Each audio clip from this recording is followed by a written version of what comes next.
بسم اللہ الرحمن الرحیم۔ ایک نمازی اور شیطان کا واقعہ۔ ایک شخص اندھیری رات میں فجر کی نماز پڑھنے کے لیے گھر سے نکلا۔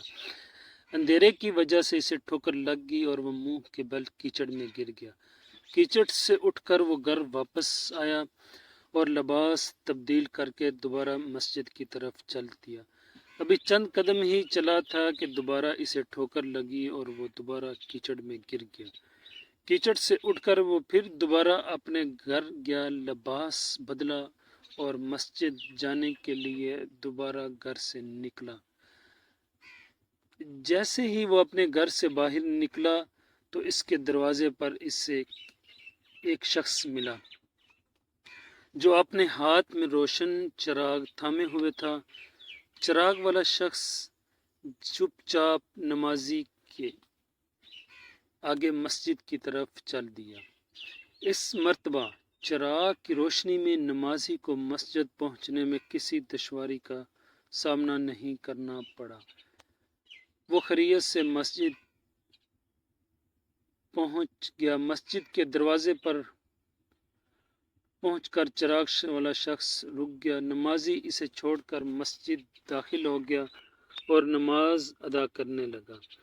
نماز سے فارغ ہو کر وہ مسجد کے باہر آیا تو وہ چراغ والا شخص اس کا انتظار کر رہا تھا تاکہ اس نمازی کو چراغ کی روشنی میں گھر چھوڑ آئے۔ جب نمازی گھر پہنچ گیا تو نمازی نے اجنبی شخص سے پوچھا، آپ کون ہیں؟ اجنبی بولا، سچ بتاؤں تو میں ابلیس ہوں۔ نمازی کی حیرت کی انتہا نہ رہی۔ اس اجنبی کی یہ بات سن کر نمازی سوچنے لگا، ابلیس شیطان کیسے مجھے مسجد تک چھوڑ سکتا ہے؟ اس کا کام تو لوگوں کو بہکانا ہے۔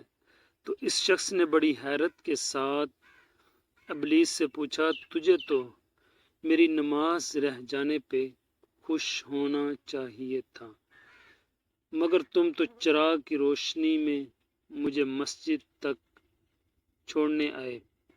ابلیس نے جواب دیا کہ جب تمہیں پہلی ٹھوکر لگی اور تم لباس تبدیل کر کے مسجد کی طرف پلٹے تو اللہ تعالیٰ نے تیرے سارے گناہ معاف فرما دیے، اور جب تمہیں دوسری ٹھوکر لگی تو اللہ تعالیٰ نے تمہارے پورے خاندان کو بخش دیا۔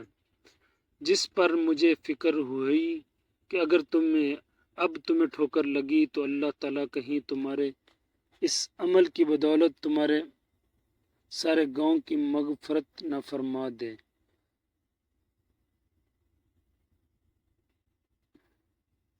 اس لیے میں چراغ لے کر آیا ہوں کہ تم بغیر گرے مسجد پہنچ جاؤ۔ اس شخص نے جیسے ہی یہ بات سنی تو اس نے اللہ تعالیٰ کی بارگاہ میں اپنا سر جھکا کر اللہ کا شکر ادا کیا۔